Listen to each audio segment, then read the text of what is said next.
नेताजी सुभाष चंद्र बोस, उनकी दो विशेष पुस्तकें, पहली an Indian pilgrim and unfinished autobiography, दूसरी the struggle of India.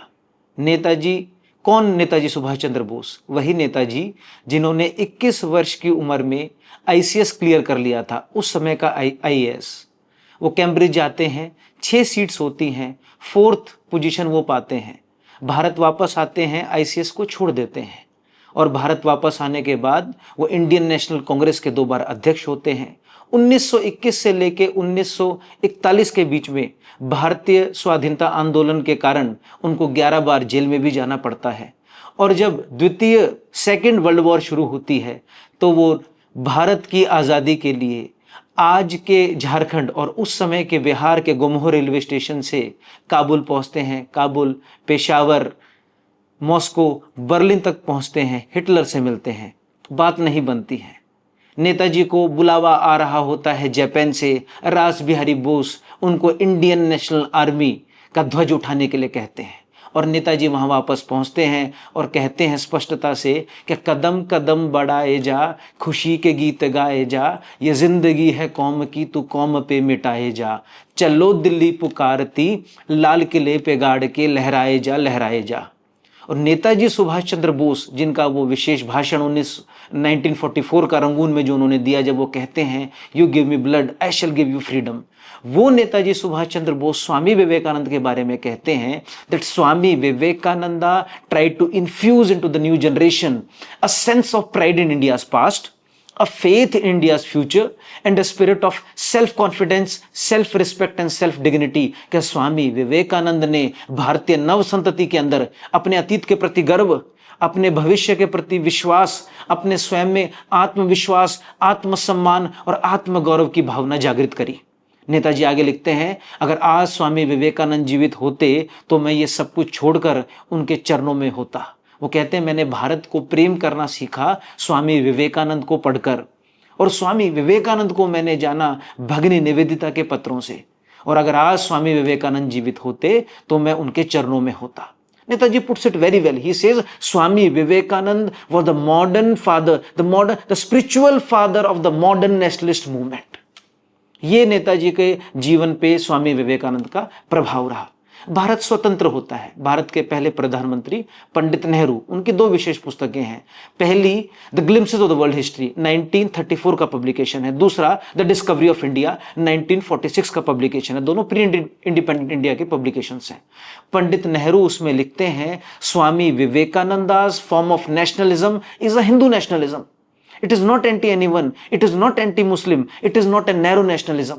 Swami Vivekananda came as a tonic to the depressed and the demoralized Hindu mind. He gave self-reliance and some roots in the past. He talked on many things, but one thing was constant among all of his things, that was saying, be abhay, be fearless. और पंडित नेहरू आगे लिखते हैं स्वामी विवेकानंद के बारे में कि स्वामी Vivekananda was the greatest modern exponents of yoga and Vedanta. Anyone who met him once could not forget either him or his message.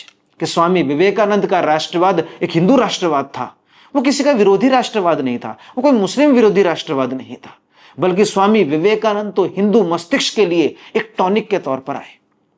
Pandit Nehru के एक पर्सनल सेक्रेटरी रहे एमओ मथाई। एमओ मथाई की एक बुक है रेनेसेंस ऑफ नेहरू एज।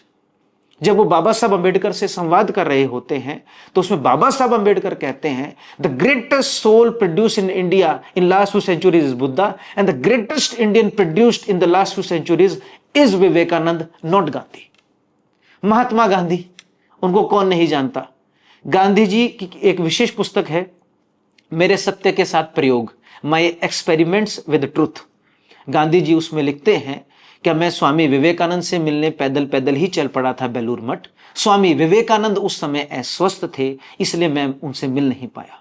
1921 में पुनः गांधी जी जाते हैं बेलूर मठ, हिंदी में भाषण देते हुए कहते हैं क्या मैं भारत से स्नेह पहले से ही करता था, लेकिन स्वामी विवेकानंद का साहित्य पढ़कर मेरा भारत से स्नेह हजारों गुना और बढ़ गया। और ये सारा रेफरेंसिंग गांधी जी के 98 कलेक्टेड वर्क्स हैं जो ऑनलाइन अवेलेबल हैं। उसमें चाहे स्वामी विवेकानंद को 2 बार वो मिलना चाहते थे, एक वो अफ्रीका में थे उस समय, या बाद में जब वो भारत में आए 1901 में जो कांग्रेस का अधिवेशन हुआ कलकत्ता में वहां पर, और उसके बाद वो निरंतरता से स्वामी विवेकानंद का साहित्य पढ़ते थे। और ये सारा डॉक्यूमेंटेशन मैंने अपनी ही book the influence of Ramakrishna Vivekananda movement में किया है, word by word.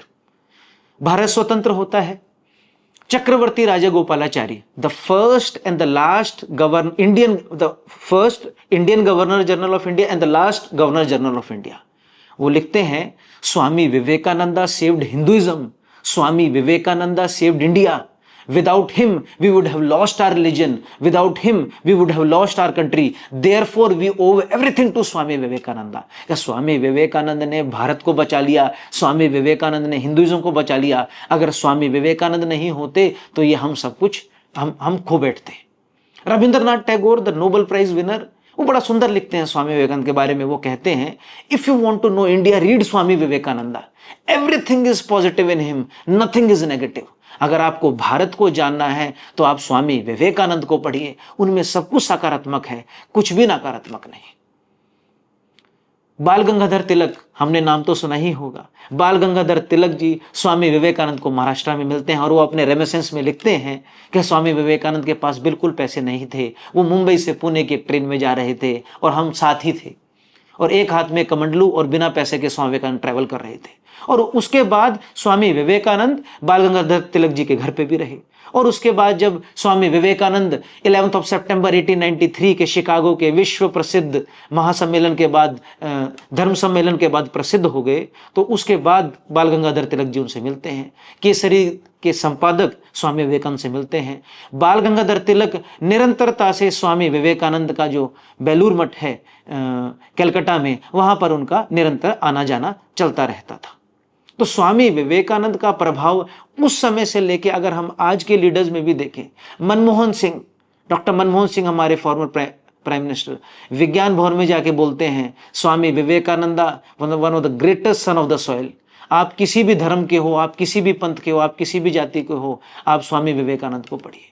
Swami Vivekananda की ध्वज लेके अगर आज एक और व्यक्ति चल रहा है तो वो है प्रधानमंत्री नरेंद्र मोदी। न्यूज़ 18 को दिए हुए उनके एक इंटरव्यू में वो बताते हैं कि 13 वर्ष की उम्र से ही स्वामी विवेकानंद का साहित्य से वो परिचित हुए और उससे लेके आज तक स्वामी विवेकानंद की संस्था रामकृष्ण मिशन और स्वामी विवेकानंद के कार्य से वो निरंतरता से जुड़े हुए हैं।